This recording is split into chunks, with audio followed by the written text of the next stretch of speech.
आयुष्याच्या ना ह्या 2 टप्प्यावर आलो की आपण एकदम सुखी.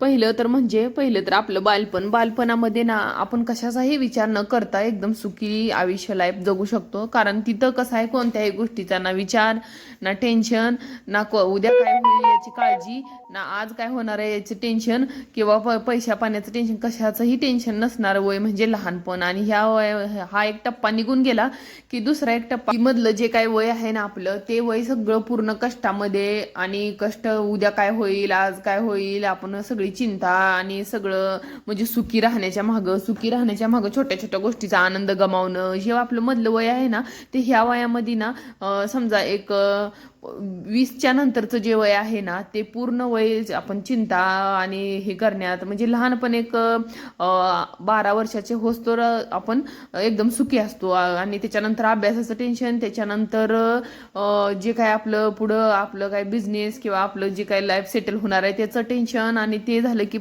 मुलांच्या शिक्षणाचं टेन्शन झालं की त्यांच्या परत पुढं ते सेटल होणार त्याचं टेन्शन, सेटल झालं की परत त्यांच्या आयुष्याचं व्यवस्थित सगळं सेटल होतं तर त्याचं टेन्शन. तर मग कसं आहे माहिती आहे का, जे लहानपण आहे ते जर एकदा निघून गेलं ना, तर मग डायरेक्ट दुसरा टप्पा आहे ना, तो वृद्धपणातच आपल्याला सुख लागते. ते म्हणजे कसं माहिती आहे का, मुलं एकदा सेटल झाली, त्यांचं सेटल होत तर पूर्ण आपलं आयुष्य त्यांना सेटल करण्यात निघून जाते. आणि आपण ना थोडं असं म्हणजे जास्त जबाबदारीत जगायला लागतोय. म्हणजे जास्त जबाबदारीने जगण्यात ना आपल्या छोट्या छोट्या म्हणजे गोष्टीकडे आपण लक्ष देत नाही. पण तसं जगायचं म्हणलं ना, तर मुलांसोबतच आपण सुद्धा एन्जॉय करून सुखी जगू शकतो. ते म्हणजे कसं, कारण कसं आहे, आपण सुद्धा म्हणजे जास्त स्ट्रेस न घेता जे होईल ते रोजचं आयुष्य सुखाने जगलं ना, तर आपण सुद्धा सुखी जगू शकतोय. तर आता बघा, इथं बनवायला घेतले होते भजी मी, कारण आज आहे पोरांना सुट्टी. तर म्हणलं आज त्यांचं कसं रविवार म्हणलं सुट्टी म्हणलं ना, तर त्यांना एकदम असं निवांत वेळ असतोय त्यांचा. तर ते थोडंसं म्हणजे कसं, सकाळी नाश्ता वगैरे केला ना, तर मग जेवायला थोडासा उशीर असतोय. आणि रोज टिफिन वगैरे न्यायचा असतोय गडबडी, त्यामुळे नाश्ता काय रोज आमच्यात जमत नाही, कारण शाळेचं टायमिंगच तसं आहे. तर त्याच्यामुळं आम्हाला नाश्ता वगैरे ही काही जमत नाही. शनिवारी आणि रविवारी जास्त करून नाश्ता होतो. आणि त्याच्यानंतर आता पोहे वगैरे सकाळचे थोडेसे झालेले आहेत, आणि त्याच्यानंतर थोडीशी भजी करून घेतलेली. आणि आता मला इकडं म्हणजे एक भाजी बनवायची आहे. त्याच्यानंतर पीठ वगैरे मळून ठेवलेलं आहे. आणि भाजीमध्ये आज बनवणार आहे बघा मी थोडंसं म्हणजे अगोदर हे आपलं काय असो पण परत मी कांदा भजी केले ना, परत पोरांचं चालू झालं की थोडं बटाट्याचे भजी पण कर. तर मग फिरचे बटाटा एक करून घेतला ते, आणि दोघांपुरताच फक्त बटाटा भजी बनवली. आणि तोपर्यंत त्याचे पप्पा बाहेर आले होते. मग त्यांनी येताना ना म्हणजे आमच्या सगळ्यांना ना असं गुलाबजामुन ना सगळ्यांना आवडते, म्हणजे स्वीट जास्त आवडते आमच्यात. आणि जरी हे असलं ना, म्हणजे आपलं आता थंडीचे दिवस असलं ना, तरी पण आपलं काय म्हणतात आईस्क्रीम स्वीट हे पदार्थ जास्त होतात त्याचं थंडीमध्ये सुद्धा. कारण एकदा सवय लागली ना, सवयीला पर्याय नसते म्हणतात ना, ती गोष्ट अगदी खरी आहे बघा. पण सवय आपल्याला कशाचीही लागू, मग कोणत्याही गोष्टीची सवय लागू दे आपल्याला, ती सवयच म्हणजे कंटिन्यू जर आपण ती गोष्ट ही केली ना, म्हणजे रोज कंटिन्यू आपण ती गोष्ट केली तर आपल्याला त्या गोष्टीची सवय लागून जाते.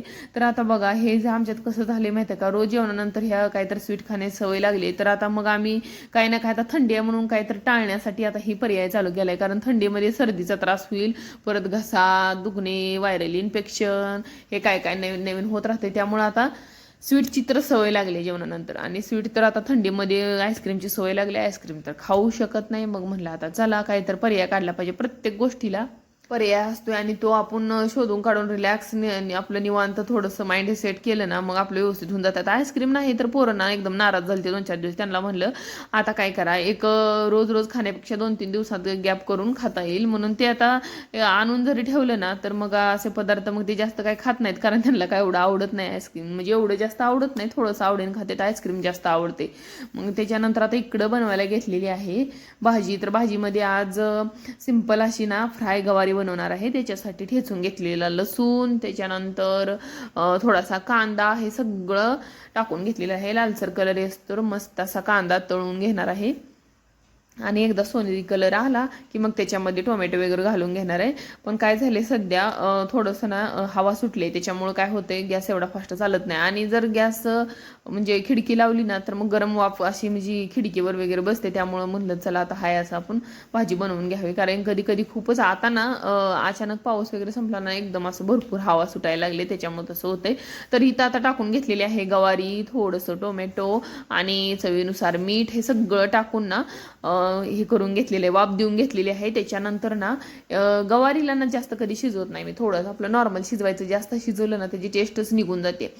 तर मग इकडं आता ना देवपूजा करायला घेतली होती. तर देवपूजा तर सगळी केलेली होती, पण त्याच्यानंतर आता इथं विठ्ठल रुक्मा आहे ना, त्याला मला थोडंसं अभिषेक म्हणलं तर चालतंय, अभिषेक घालून घ्यायचा होता, आंघोळ घालायची होती. तर मी जास्त करून दही वापरते, पण कधी कधी कसं आहे आपल्याला काहीतरी पर्याय काढावं लागतं. दही नसलं तर मग दुधाचा वापर करत असते. म्हणजे दुधानं घालवून घ्यायचं. आपलं कसं आता प्रत्येक गोष्ट काय प्रत्येक टायमिंगला भेटत असं नाही, आपलं आयुष्य ॲडजस्टमेंट करणं खूप महत्त्वाचं असते. त्यामुळे मी काय करते, आपलं आहे त्याच्यामध्ये कधी कधी तर दूध पण कधी कधी ही झालं ना, म्हणजे एखाद्या दिवस दुधाचा पण प्रॉब्लेम झाला ना, पिशवी कुणी गावातून आणली नाही किंवा दूधवाला, आम्ही दोन्हीकडचं दूध घेत असतो सध्या.